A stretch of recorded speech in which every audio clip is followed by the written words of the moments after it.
দেশের এবং দেশের বাইরে থেকে যারা এই ভিডিওটি দেখছেন সকলকে স্বাধীনতা দিবসের শুভেচ্ছা ও অভিনন্দন। বাংলাদেশ দ্বিতীয়বারের মতো স্বাধীন হলো। এই স্বাধীনতার পেছনে যাদের অবদান না বললেই না, যাদের কৃতিত্ব না বললেই না, তারা হলো আমাদের ছাত্র সমাজ। তারা 15 বছরের দুর্নীতিবাজ সরকারকে এক দফা দাবির মাধ্যমে 35 দিন আন্দোলন করে শেখ হাসিনা সরকারের পতন ঘটিয়েছে এবং তারা গণভবন ও সংসদ ভবন তাদের আয়ত্তে রেখেছে এবং দখল করেছে ছাত্র সমাজ। দ্বিতীয়বারের মতো দেশকে স্বাধীন করার জন্য অনেক ছাত্রর রক্ত দিতে হয়েছে, অনেক মার কোল খালি হয়েছে। আবু সাইদ, মুগ্ধর মতো অনেক নাম না জানা ছাত্রর গুলি খেয়েছে এবং মারা গিয়েছে, শহীদ হয়েছে। তাদের অবদানের কারণেই আজকে বাংলাদেশ দ্বিতীয়বারের মতো স্বাধীন হয়েছে।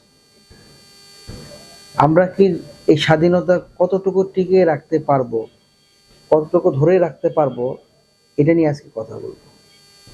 গণভবনে অনেক নাম না জানা লোক ঢুকেছে, অনেক জনগণ ঢুকেছে এবং যে যেভাবে পেরেছে লুটপাট করেছে এবং অসংখ্য সম্পদ, রাষ্ট্রীয় সম্পদ নষ্ট করেছে, ধ্বংস করেছে।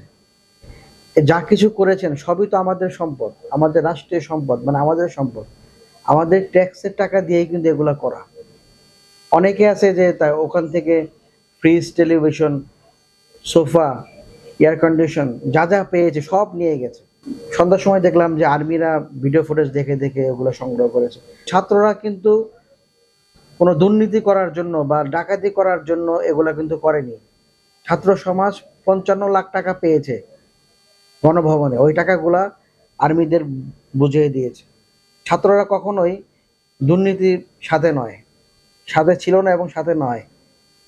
এগুলা করেছে তৃতীয় পক্ষ, যারা ছাত্র সমাজকে নষ্ট করার জন্য বা তাদের কুলুষিত করার জন্য এগুলো করেছে।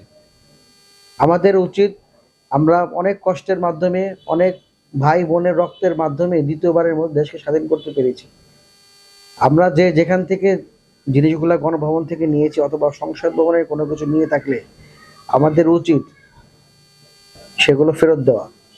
এবং আমরা কখনোই দেশের ক্ষতি করব না। কারণ আপনি একটা জিনিস দেখেন, আপনি 10 টাকার জিনিস যদি নিয়ে থাকেন, পরবর্তীতে যে সরকার আসবে সেটার বাজেট করবে 200 কোটি টাকা। এটা কিন্তু আমাদের ট্যাক্সের মাধ্যমেই সেটা নেবে। সুতরাং আমরা যে যেখান থেকে গণভবন থেকে কোনো কিছু নিয়ে থাকলে সব কিছু আমরা ফেরত দিয়ে দিব। এবং আমরা চাই দুর্নীতিমুক্ত দেশ হিসেবে, আমরা স্বাধীন দেশ হিসেবে নতুন করে বাঁচতে চাই। এবং আপনারা আমাদের বাঁচার জন্য সহযোগিতা করুন। আপনারা যে যেখান থেকে জিনিসগুলো নিয়েছেন দয়া করে সব জিনিসগুলো আর্মিদের হাতে দিয়ে দিবেন। এবং আপনারা যারা ভিডিওটি দেখছেন তাদের মতামত আমাদের কমেন্টের মাধ্যমে জানাবেন। এই দেশের স্বাধীনতার পেছনে যারা রক্ত দিয়েছে, ছাত্র সমাজ, এবং যারা মারা গিয়েছে সাধারণ জনগণ, সকলকে আল্লাহ যেন বেহেশত নসিব করে, আল্লাহ যেন তাদেরকে জান্নাতবাসী দান করেন। এবং আমরা যারা বেঁচে আছি, আমরা যেন দ্বিতীয়বারে স্বাধীন হয়েছে দেশটা, দুর্নীতিমুক্ত দেশ হিসেবে বাংলাদেশকে বিশ্বের প্রথম স্থানে নিয়ে যেতে পারি। সবাই আমাদের জন্য দোয়া করবেন।